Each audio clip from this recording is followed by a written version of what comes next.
to figure out how to manage the added costs of tariffs. You got to use the word tariffs, and then you can put surcharge after it. But if you don't have the word tariffs, you're going to have a really hard time getting any more money from anybody. A look at a few business owners trying to negotiate prices. That's coming up next on Marketplace. We'll be back with All Things Considered at 7 o'clock. Some pretty heavy thunderstorms moving through our area tonight. 78 degrees right now in Lower Manhattan at 6:30. WNYC support comes from City Harvest, who are on the road every day rescuing 77 million pounds of nutritious food a year for New Yorkers in need, transforming surplus food into sustenance and sustainability. That's how they feed good. More at cityharvest.org. This is WNYC 93.9 FM and AM 820, NPR News and the New York Conversation.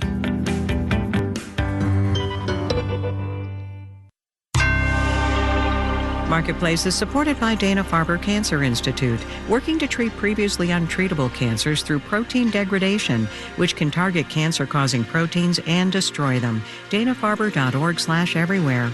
Are tariffs starting to bite yet? We'll find out more this week. From American Public Media, this is Marketplace. Marketplace is supported by Bitwarden Password Manager, with a reminder that millions will be traveling this summer. Bitwarden is designed to secure logins anywhere, whether working from home or lounging on white sand beaches. Bitwarden.com. And by Odoo, dedicated to providing software designed to scale with businesses. Odoo's programs for manufacturing, accounting, and more aim to provide building blocks for creating a custom software suite. Odoo, what businesses need. In Baltimore, I'm Amy Scott, in for Kai Rizdal. It's Monday, the 14th of July. Good to have you with us. President Trump said today he's open to negotiations with the European Union after announcing a 30% tariff on EU imports over the weekend. It was the latest in a flurry of new tariffs the Trump administration has announced, now set to kick in August 1st. The big question since all the back and forth on tariffs began back in April has been, what will it all mean for inflation? Tomorrow we'll get the latest read with the Consumer Price Index for June, followed by the Producer Price Index on Wednesday. Marketplace's Samantha Fields checked in with a few economists to see what they'll be watching for. I don't think you'll be surprised by the big question on every economist's mind. Are we going to see in the inflation report tomorrow signs that tariffs are starting to show up? Kevin Jakes, a former financial economist at the Treasury Department, says analysts have been watching for any rise in consumer prices for the last few months. U.S. firms have done a really good job so far of absorbing some of that. Many companies stockpiled inventory to avoid raising prices for as long as they can. But Jake says there are things you can't really stockpile, like food, and he'll be looking to see whether the cost of imported fruits and vegetables is creeping up. Jed Kolko at the Peterson Institute for International Economics will be looking more closely at the prices of core goods, things like cars, computers, dishwashers, and clothes. Physical goods, aside from food and energy, because that's where we would expect price effects from tariffs to show up most strongly. Still, Alan Detmeister at UBS says we might not see much increase in prices for another month or maybe a couple. Really, by the September CPI that is released in October, if we haven't seen it yet at that point, that would be a pretty big surprise. But he says if we do see a jump in the June numbers, take it with a grain of salt. You never want to pay too much attention to any 1 month change in basically any of the macro data. Unless all of it, CPI, PCE, private data, starts moving in the same direction all at once. I'm Samantha Fields for Marketplace. It's earnings week for the big banks. Starting tomorrow, we'll hear from J.P. Morgan Chase, Wells Fargo, Bank of America, Goldman Sachs, and Morgan Stanley. Because banks touch so many parts of this economy, their quarterly reports can be a kind of barometer. Daniel Ackerman has a preview. Things are looking pretty good for the big banks, says Gerald Cohen of UNC's Keenan Flagler School of Business. Overall, you're seeing growing loan demand, a growing deposit base. And as for all the tariff-induced chaos in recent months, turns out that's good for big banks too, says Mayra Rodriguez Valladares, managing principal of MRV Associates. Because they have huge trading desks. So they can actually really profit from all the volatile movements in the stock market and the bond market. And when banks issue their forward guidance in the next few days, they'll be looking ahead into a different business environment, says Kenneth Leon, research director at CFRA. Namely, a much more friendly, less regulatory framework. For instance, the Trump administration wants to loosen the so-called supplementary leverage ratio. That's a rule put in after the 2008 financial crisis, which limits how much big banks can use debt to fund their investments. Loosening it would give the banks more capital to use in the business, particularly lending. That could increase bank earnings in the near term. Adnat Admati is a professor of finance at Stanford. Oh, there are huge rewards for them. The risk is to the rest of us. Admati says if banks put too much money into risky assets like crypto, it could backfire. And when the big banks get into trouble, Admati says, so does everyone else. I'm Daniel Ackerman for Marketplace. On Wall Street today, no signs of trouble. We'll have the details when we do the numbers.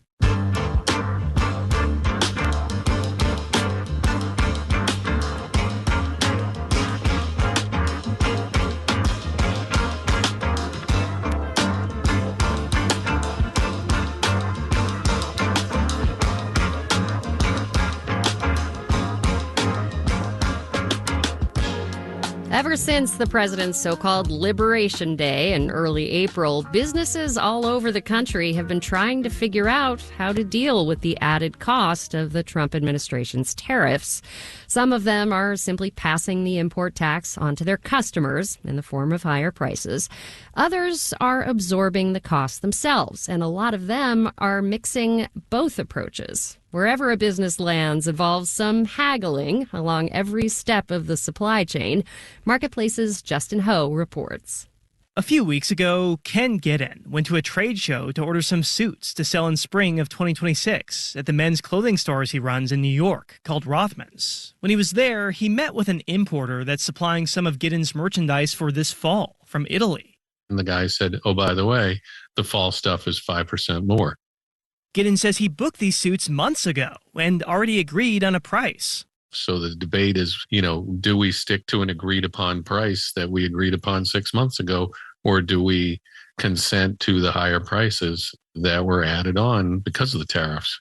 Giddin says he really doesn't want to have to pay those higher prices. He doesn't want to have to charge his customers more, and he's not sure whether that 5% bump is fair, since he doesn't know how much his supplier is paying for those suits or in tariffs. And so the negotiations are intricate because we don't really know the other side's position.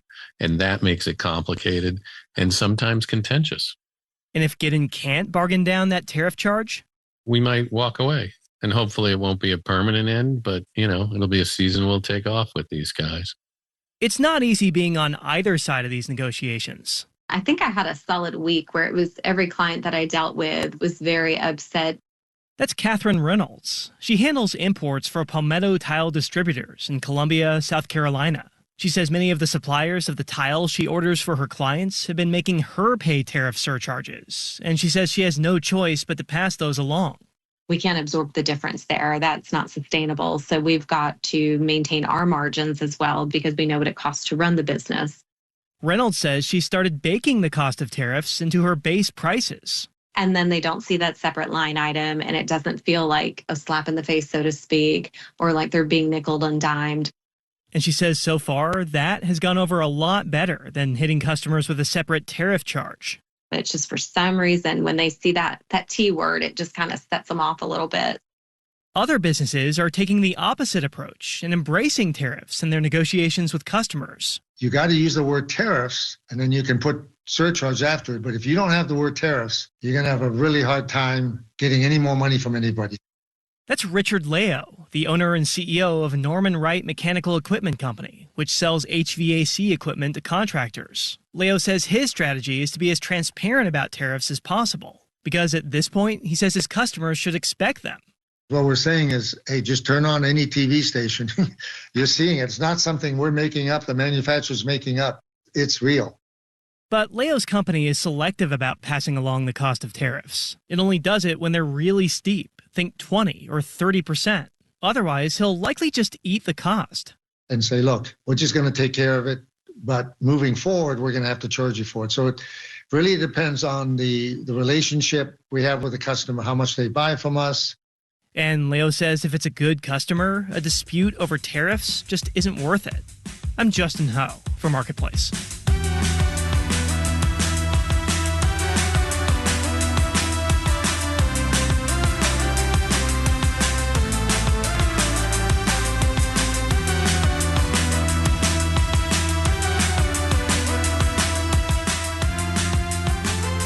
Housing discrimination isn't just history. In some neighborhoods, it's still written into the paperwork. Many of the deeds that transfer when a property sells still include restrictive covenants aimed at preventing sales to certain groups based on race, ethnicity, or religion. Language that was ruled illegal decades ago, but never removed. Groups of volunteers here in Maryland have been trying to change that, one deed at a time. John Morgan wrote about the effort in the Baltimore Banner. John, welcome to the program. Hi. John, what are these housing covenants and why do they exist? Well, these are restrictions that were put in place in homes starting in really the 1800s, but became very popular in the 20s until they were rendered essentially unenforceable in the 1950s. But as the country was growing and communities were adding new homes and suburbs were being invented, but many people decided that it would be best if they were all white.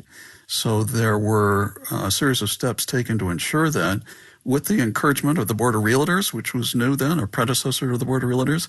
In 1924, they created some model covenants that could be added to home deeds in communities as they were being constructed that would explicitly deny the ability of blacks, or in some cases Asians, in some cases other racial groups, to buy these homes. And not only did the federal government allow this, it actually encouraged it before the Fair Housing Act of 1968? Yes, it certainly did. It was a requirement to get an FHA loan, which is what was used to develop a lot of our suburbs today. So the federal government was very much part and parcel of this movement. So how would a homeowner go about finding out, first of all, if this language exists in their deed or in an older version of the deed of the house, and how to get rid of it? You can go through the digital records of your own deed online. And in Maryland, it's a state office that compiles these, and you create an account, you go through, and you have to go back over each of the transactions that's taken place. In the case of my house, which was built in 1926, it's been bought and sold several times. So I finally got back to the last one, or the first one in 1926. And it was very stark language there. It really sort of takes your breath away. What did it say? Well, it was written in very neat cursive in 1926. And it said that I can't distill alcoholic beverages in my house. Any structure has to be so many feet from a road. And I cannot sell or rent to anyone of Negroid extraction. A lot of these contained a proviso that said you could have a black person living there, but only if they were a servant for a white owner. And it's so matter of fact when you see this language written out that it just, like I said, it takes your breath away. Yeah. So Maryland passed a law recently to try to make it easier to remove this language or to strike it from covenants. How does that work? And is there a similar effort in other states? Yeah, the movement sort of started in about 2017 or so at the University of Minnesota, where a researcher, Kirsten Delagrad, was doing research on housing discrimination and decided to go out and map all the covenants in and around Minneapolis, and they found an enormous amount of them. And they published those online, and a state lawmaker there in Minnesota saw this and recognized that his own home lived in one of these communities, so he passed a law, passed, I believe, unanimously in the Minnesota State House.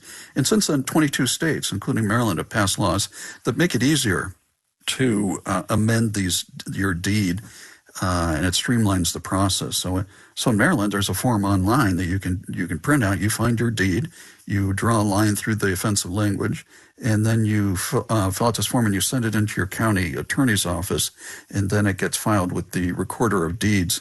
And the researchers are careful to point out it doesn't eliminate this history. It will remain there, but it voids it permanently because there's been complaints that we're just trying to erase history. Well, how do advocates respond? I mean, even if this language is not legal, it's not enforceable, it's not actually limiting the sale of a home to anyone, why does it matter that that language is there? Well, they think it sends a powerful message to future generations and to current homeowners. One of the organizers I spoke to said, we need to understand our privilege, and part of understanding our privilege that we enjoy is understanding how it came about. And on a practical level, Supreme Court precedents can be overturned, legislation can change, so this assures that these covenants will never be enforceable again. John Morgan wrote about racial covenants and deeds for the Baltimore Banner. Thank you so much. Thanks, Amy.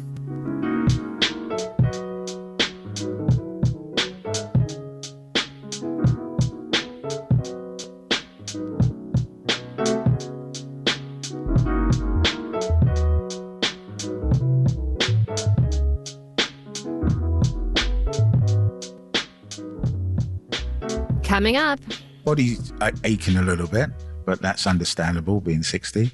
the age of work in the UK. But first, let's do the numbers. The Dow Jones Industrial Average rose 88 points, 0.2% to close at 44,459. The Nasdaq stretched 54 points, 0.3% to finish at 20,640. And the S&P 500 gained 8 points, 0.1% to end at 6268. Let's check on some of the banks Dan Ackerman was telling us about. JP Morgan Chase climbed 0.6%. Citigroup added 0.9%. Wells Fargo bumped up 1%. Goldman Sachs lifted 1.2%. And Morgan Stanley was up 1.2%. You are listening to Marketplace. The Numbers is supported by Mercury, a fintech that offers banking, credit cards, and financial software. Marketplace is supported by Solidigm. Today's AI ambitions require a different approach to storage. Solidigm offers solid-state storage solutions optimized for AI with higher capacities, greater speed, and energy efficiency. StorageForAI.com. And by Viking, dedicated to bringing travelers to the heart of each destination with small ship, river, ocean, and expedition voyages, offering cultural enrichment and immersive experiences. Discover more at Viking.com.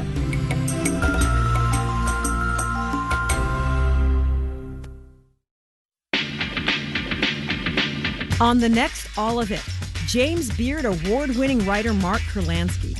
His latest novel, Cheesecake, is a very New York story, which is to say it's about food, culture, and gentrification.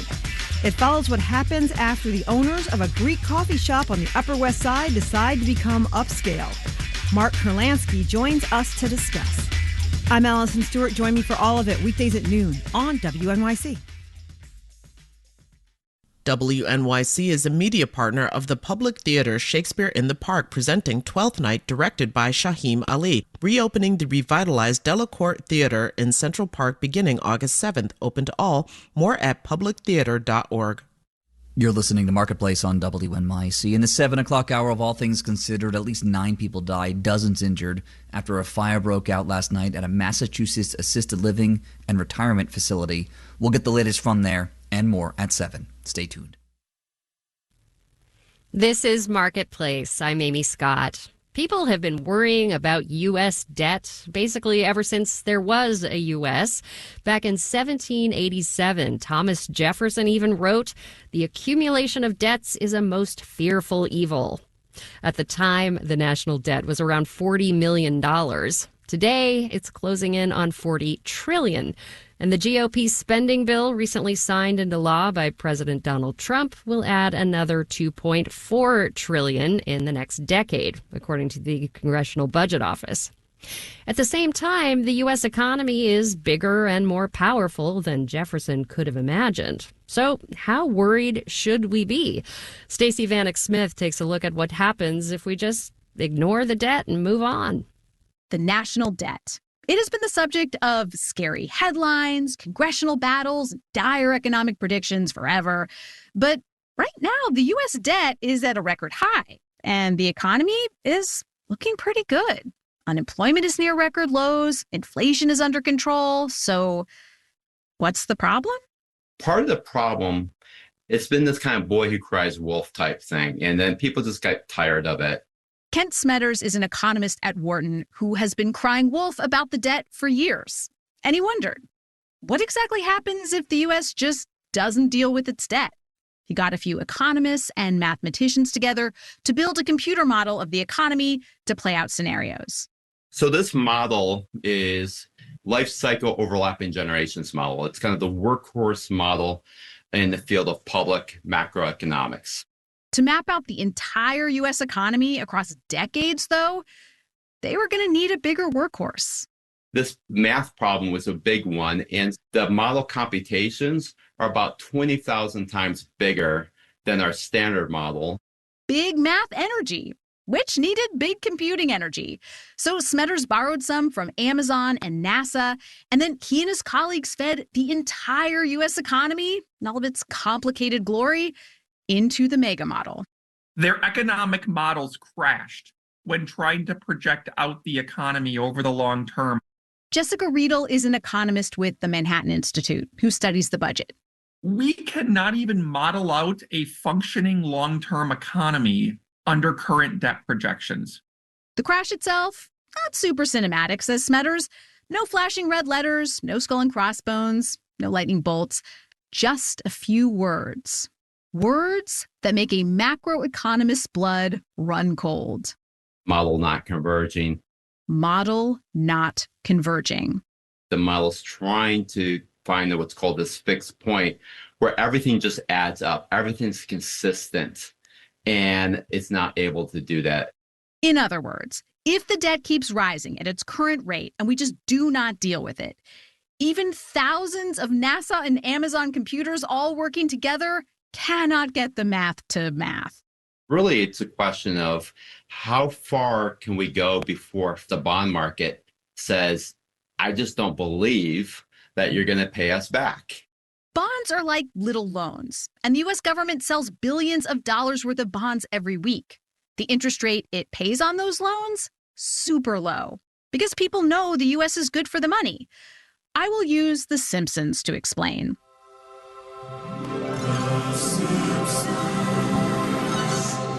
If this were Springfield, the U.S. would be like Mr. Burns taking out a loan. The bank would give him a really good interest rate. Excellent.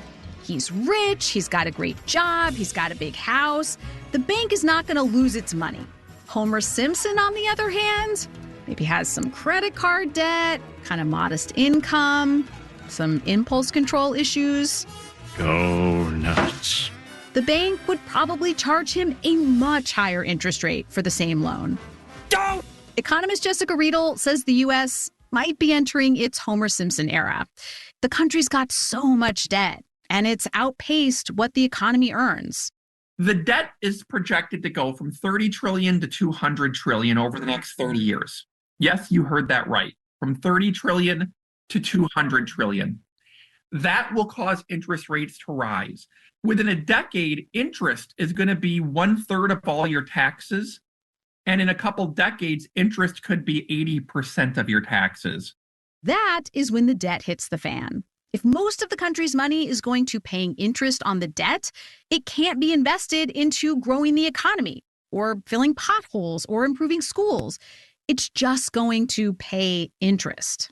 That is when an economy starts to shrink. Services shut down, things stop working, businesses stop growing, start laying people off. So how long do we have before this happens? According to Kent Smetters' model, It'd be roughly about 20 years. 20 years until the math stops mathing. The good news is we can actually make decisions now today that actually would stabilize the amount of debt relative to the size of the economy. Smetters and his colleagues published a list of reforms that could help fix the budget. Among them, raise the retirement age to 70, add a carbon tax, reduce Social Security benefits. The chances of the government doing all that? I'm not good at politics, but I'll give it 5%. Okay, so not great, but still better than the odds of our current path working out, says Smetters, which is 0%. In New York, I'm Stacey Bannock Smith for Marketplace.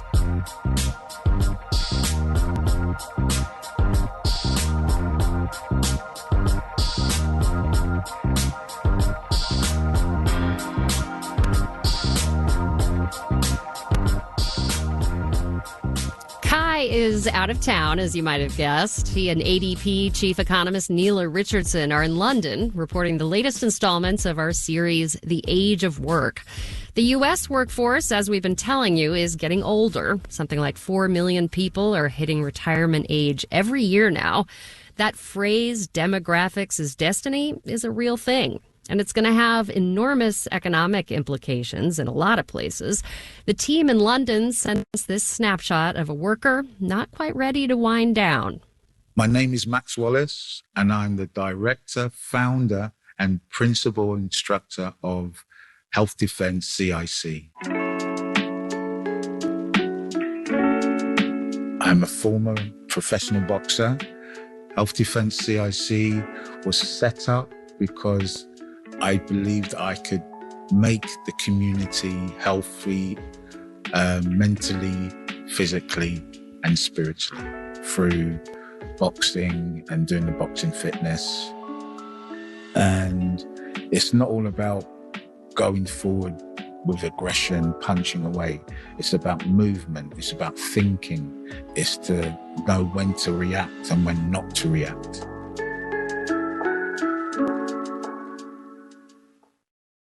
A few more clients have come in, but I still need more to basically make it financially advisable.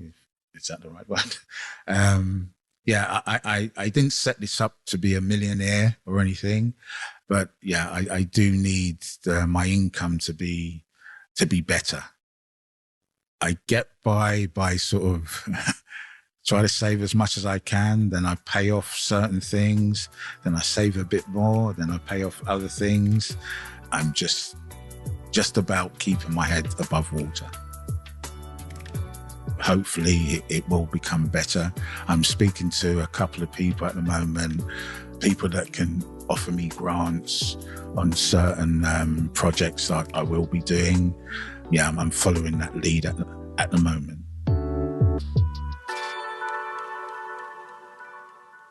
Yeah, I don't feel 60. Body's aching a little bit, but that's understandable, being 60.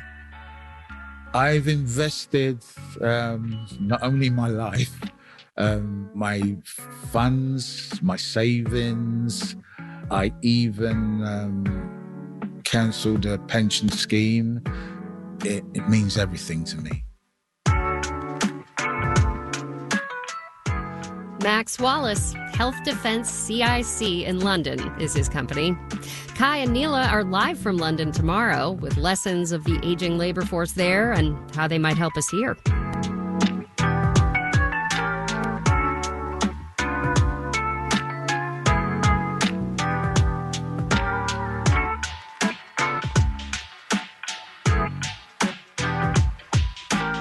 Marketplace is supported by Progressive. Progressive Commercial Auto Insurance protects the cars, trucks, and vans that work to keep small businesses moving forward, including protection while running errands and other tasks. More at progressivecommercial.com.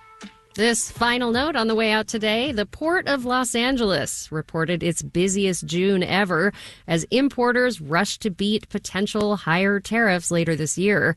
The increase followed a slump in May when President Trump's 145% tariffs on Chinese goods slowed imports. Those tariffs were then cut to 45% as part of a truce that expires in mid-August. The port's executive director, Gene Soroka, said the June surge highlights the tariff whipsaw effect from U.S. trade policy. Amir Babawi, Caitlin Esch, John Gordon, Noya Carr, Amanda Peacher, and Stephanie Seek are the Marketplace editing staff. Kelly Silvera is the news director. And I'm Amy Scott. We'll see you tomorrow.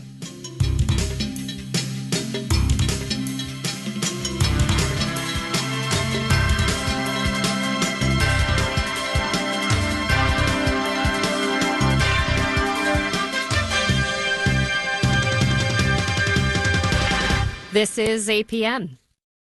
WNYC receives support from Caramore in Katona, New York, presenting